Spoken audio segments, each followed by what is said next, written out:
ज्या वेळेस एखादे उमेदवार समोर राहत नाही त्यावेळेस बिनविरोध होतात. उमेदवारांना ठेवायला सगळ्यांनाच मुभा आहे ना, त्याला पुढे अडवले. आपल्या पक्षाचा उमेदवार माघार घेतली त्याच्यामुळे भाजपचा एक नगरसेवक बिनविरोध झालेला आहे. पक्षाला कल्पना होती का? नव्हती.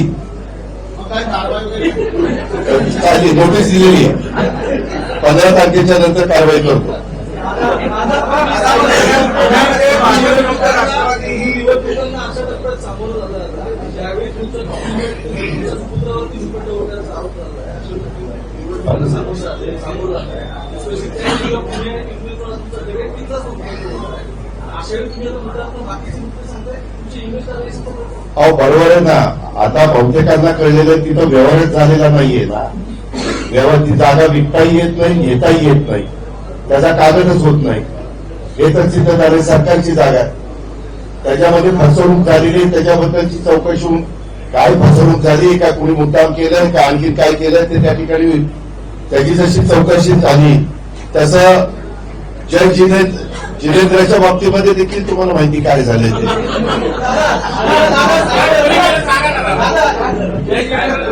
जय जिनेंद्र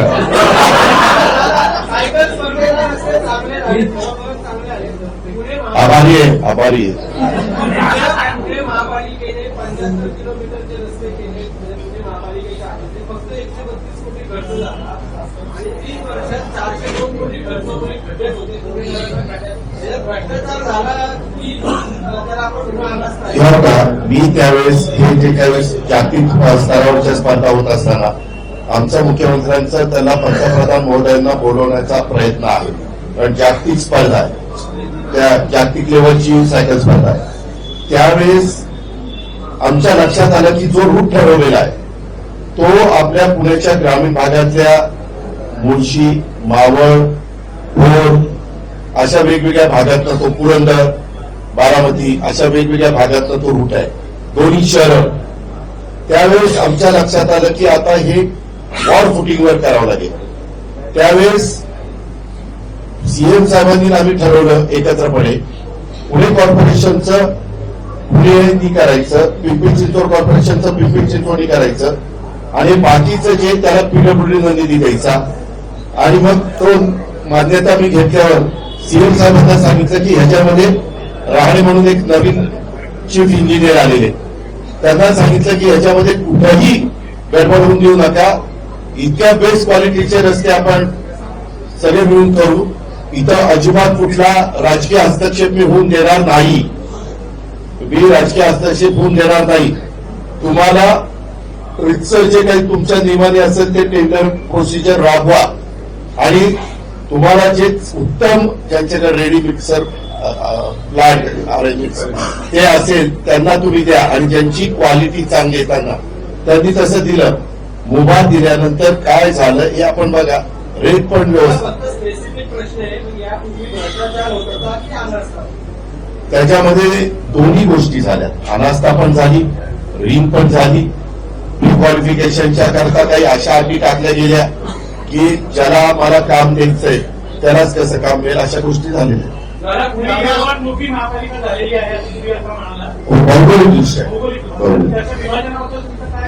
मी मागे एकदा मुख्यमंत्र्यांना बोलून दाखवलं की आपल्याला पुढं 50 वर्षाचा पुण्याच्या परिसराचा विचार करता 2 महानगरपालिका कराव्या लागतील. एक हडपसरच्या बाजूला तिकडचे आणि इकडे चाकण आणि तो सगळा परिसर आहे ना, चाकण, राजगुरुनगर वगैरे तो सगळा आळंदी वगैरे त्या म्हणजे नदीच्या पलीकडच्या भागात तिकडं एक, कारण तेवढं पॉप्युलेशन झालेलं आहे तिथलं. आणि तसं इकडं पण उरळी कांचन, लोणी काळभोर, वाघवस्ती, मांजरी आणि तो सगळा जो टापू आहे त्या भागामध्ये. कारण एवढा मोठं भौगोलिक क्षेत्र जे कंट्रोल करणं देखील अवघड आहे. त्यापेक्षा त्याच्यात 2 अजून केल्या तर.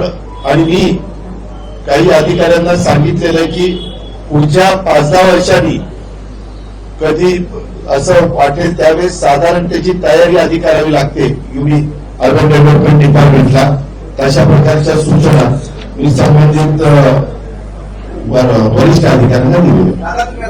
उल्लेख केला पाणी किती महानगरपालिका आणि काय प्रॉब्लेम आहे असताना भांड्याचा सगळा हा विषय बघितलेला आहे. टँकर माफिया दुसरी गोष्ट याच्यामध्ये अशी आहे, पुणेकरांचं पाणी कोण पळवतं आणि ती वॉटर इंडस्ट्री पुण्यामध्ये नव्याने निर्माण झालेली आहे. पाण्याच्या जाहिराती सुद्धा होतात, पाणी प्या म्हणून, पण हे पाणी नेमकं पळवतं. हे तुम्हालाही टँकर माफिया कोण आहेत, काय आहेत हे सगळं माहिती आहे. त्याच्यामध्ये लँड माफिया आहे, टँकर माफिया आहे. अलीकडे आता तुम्ही मागाशी पुढे विचारलं, मी खरंच सांगतो, पालकमंत्री म्हणून माझी जेवढी जबाबदारी आहे तेवढी पार पाडायला मी कमी पडत नाही. ज्यावेळेस इथं कोणता गँग आणि ते गाड्या फोडतात ना, scooter, motor, light motor vehicle बिकल, त्यावेळेस मी सीपीला विचारलं की तुम्हाला काय पाहिजे. मी दोन्ही सीपी आणि एसपी या तिघांना विचारलं, पत्रकार मित्रांनो, आजपर्यंतच्या पुणे जिल्ह्याच्या वार्षिक योजनेच्या इतिहासात एवढ्या गाड्या आणि इन्फ्रास्ट्रक्चरला पैसे दिले नव्हते, एवढे पैसे आपण दिलेले. मी त्यांना म्हणालो की तुम्हाला जे जे काही लागतंय या सगळ्याला आळा बसवण्याच्या करता ते सगळं देण्याची तयारी. मध्ये मुख्यमंत्र्यांनी एका कार्यक्रमामध्ये आम्ही ठरवून पोलीस स्टेशन मंजूर करून दिले, स्टाफ मंजूर करून दिला. आम्ही आमची जबाबदारी जी आमच्यावर आहे ती आम्ही जबाबदारी पार पाडतो. परंतु ही जबाबदारी पार पाडताना जसं पुणेकरांनी, पुणे जिल्ह्यानी मधल्या स्थानिक स्वराज्य संस्थांच्या मध्ये अनेक नगरपालिका आमच्या विचारांच्या लोकांच्या ताब्यामध्ये दिल्या आणि चांगल्या प्रकारचं यश मिळवून दिलं, तशा पद्धतीनं उद्याच्याला पुणेकरांनी, पिंपरी चिंचवडकरांनी या 2 महानगरपालिका आमच्या विचारांच्या लोकांच्या ताब्यात याव्यात. मी अक्षरशः खात्रीनं सांगतो, मी दर आठवड्याला 1 दिवस देतो, तो 2 दिवस देईल. 1 दिवस पिंपरी चिंचवडला, 1 दिवस पुण्याला, आणि या सगळ्या गोष्टीचा पाठपुरावा करेन. कारण 7 दिवसात 2 दिवस एवढ्या मोठ्या शहराला दिले. मुळात पालकमंत्री आहे. जसं मी परवा बीडला गेलेलो होतो, बीडला पण अनेक कामं आम्ही त्या ठिकाणी केलेली आहेत. बीड आता पंतप्रधान आवास योजनेमध्ये राज्यात पहिलं आलेलं आहे. म्हणजे जबाबदारी दिल्यानंतर आम्ही सगळ्या यंत्रणेला तिथं बरोबर घेतलं. अशा अनेक गोष्टी आम्ही तिथं केलेल्या आहेत.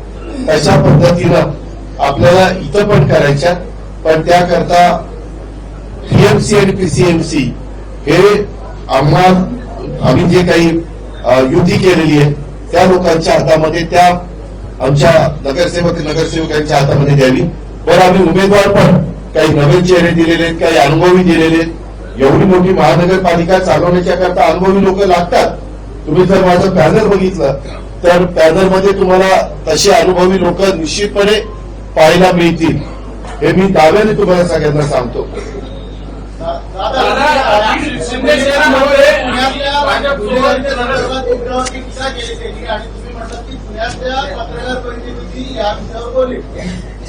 त्यांनी माझ्यावर टीका केली. प्रत्येकाला संविधानाने, बाबासाहेब आंबेडकरांनी अधिकार दिलेला आहे. त्या संदर्भामध्ये एक व्यक्ती कोणतरी घायवळ म्हणून आहे, ती परदेशात कशी गेली हो, त्याचा पण आपण बारकाईनं तपास करू ना. एक मिनिट, पण तेच मी सांगतो ना. आणि मी गुन्हेगारीच्या संदर्भामध्ये मगाशी सांगितलेलं, त्याच्यामध्ये पत्रकार मित्रांनो, माझ्या पक्षाचा जरी उद्याच्याला चुकला तर त्याच्यावर कारवाई करा असं सांगायला मी मागं पुढे बघत नाही.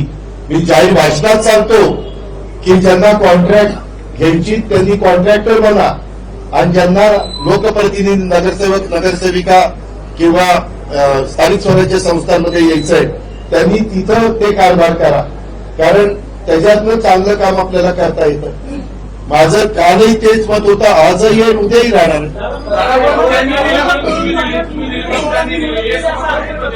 माझा आरोप नाही, मी आपल्या आठवण केली. जय जितेंद्र म्हणलं की तुमच्या मनात काय येतं त्याला मी काय करू. मला कुणाचाही जय म्हणण्याचा अधिकार आहे, बाबासाहेबांनी दिलाय.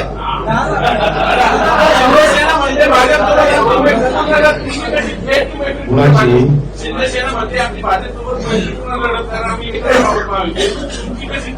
आमची केंद्रात आणि राज्यात तिथं आम्ही एकत्र आहोत. इथं आमची थेटच लढत आहे. उगीच काहीतरी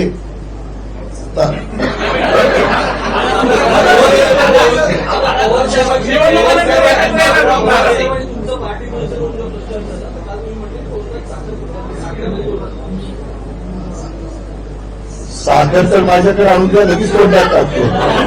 लगेच नाही.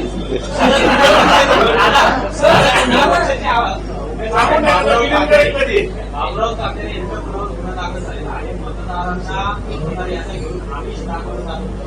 तेव्हा मला ते रात्री कळलं, मी माहिती घेतली, त्याच्यामध्ये पोलिसांच्याकडे तक्रार अशी आली, 10ला प्रचार बंद होतो, 10च्या नंतर देखील प्रचार चालू होता, अशा पद्धतीची काही तक्रार आली. मी आत्ताच आमच्या सगळ्या उमेदवारांना सांगतो, निवडणूक आचारसंहितेचा भंग होईल असं कुणी काम करू नये. उमेदवारांनी करू नये, उमेदवारांच्या पाठीराख्यांनी करू नये. आमचे जे सगळे पक्ष आहेत वेगवेगळे, त्या पक्षाच्याही कार्यकर्त्यांनी नेत्यांनी कुणी करू नये. हे तर माझं पहिल्यापासूनच म्हणणं आहे. तुम्हाला भेटायला आले होते, मी आरोप केले. कोण? कल्याणी कोण आंबेडकरांची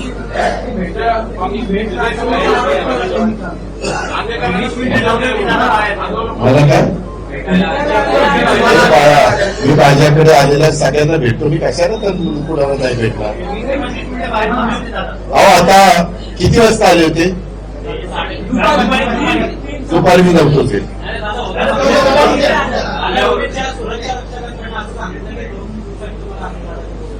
नाही, एक मिनिट. हे प्रत्येक मी सकाळी काही पत्रकार मित्रांना घेऊन बसलो होतो. जवळपास 2 तास त्यांच्याशी खेळी मी घालवले. निवडत नाही. आता ते वैभवनीची यादी दिली, त्यांना बोलवलं. त्याच्यामध्ये राहिलेलं पण बोलून ना, त्याच्यामध्ये माझ्या एकावर जबाबदारी टाकली, राहिलेलं ते बोलून. आता आपल्याला नेहमीच एकमेकाची गरज लागते. आणि काय होतं, माझ्या कामाच्या व्यापात मी पण सकाळी 6ला ज्यावेळेस कामाला लागतो, मी पत्रकारांना काय म्हणतो, हो मला माझं काम करू दे.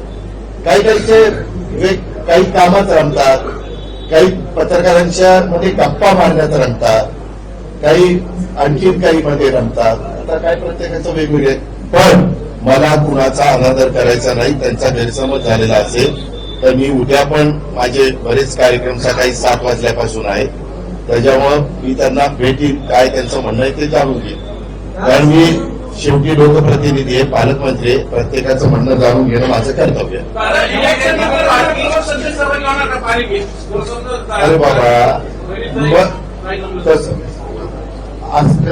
गडी जमणार नाही? अरे कसं गडी जमणार नाही? लढाई तिथं आमची आणि त्यांचीच आहे ना, चित्र कुणी नाहीच आहे ना. त्याच्यावर ते तरी येतील किंवा आम्ही तरी येऊ.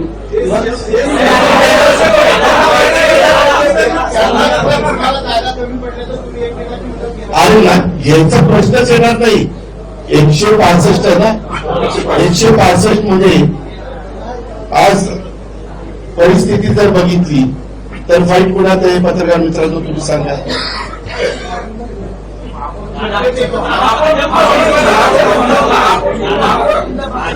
आम्ही महापौर करण्याकरताच हे सगळं करतोय.